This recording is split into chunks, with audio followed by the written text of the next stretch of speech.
नमस्कार, मी पंजाब म्हणजे आता आज 18, 19, 20 पर्यंत राज्यात काय होणार आहे, विखुरलेल्या स्वरूपात पाऊस पडणारच आहे म्हणून हे अंदाज लक्षात येतात.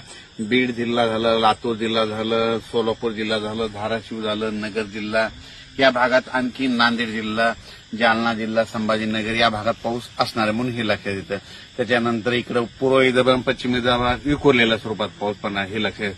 पण राज्यातल्या सर्व शेतकऱ्याला सांगू इच्छितो की तुम्ही काय करा, 23 जुलैपर्यंत तुम्ही सगळे शेतीचे कामं करून घ्या. कारण की राज्यात खूप दिवसापासून म्हणतो राज्यात जुलैच्या शेवटच्या आठवड्यात एक मोठा पाऊस येणार आहे म्हणून हे अंदाज लक्षात येतात. म्हणजे सांगायचं झालं तर राज्यात म्हणजे 25 जुलैपासून ते 29 जुलैपर्यंत राज्यात धोधो पाऊस पडणार आहे म्हणून हे अंदाज लक्षात येतात. सगळ्यात जास्त पूर्व विदर्भ 6 जिल्हे, त्याच्यानंतर पश्चिम विदर्भ, त्याच्यानंतर ते मराठवाड्याकडे पाऊस येईल, त्याच्यानंतर इकडे तसा संभाजीनगर, जळगाव, नाशिक या भागामध्ये जाणार आहे आणि त्या भागामध्ये असा निर्णायक पाऊस राहणार आहे. म्हणजे सांगायचं झालं तर म्हणजे सर्व शेतकऱ्याला सांगतो दुष्काळ वगैरे काही पडणार नाही.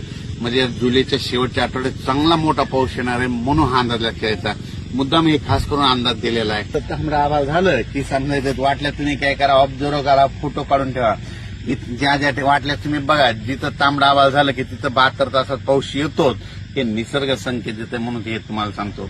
आणि राज्यात सांगायचं झालं तर जुलैच्या मात्र शेवटच्या आठवड्यात 25 जुलैपासून ते 28-29 जुलैच्या दरम्यान चांगला पाऊस येणार आहे म्हणून शेतकऱ्यांनी तुम्ही काय करा, 24 पर्यंत शेतीची कामे करून घ्या, 24 जुलैपर्यंत करून घ्या.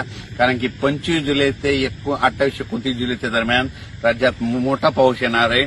त्याचा नंतर कोणत्या भागात जास्त राहील त्याचा आणखी नंतर उद्याच्या व्हिडिओमध्ये देण्यात येईल.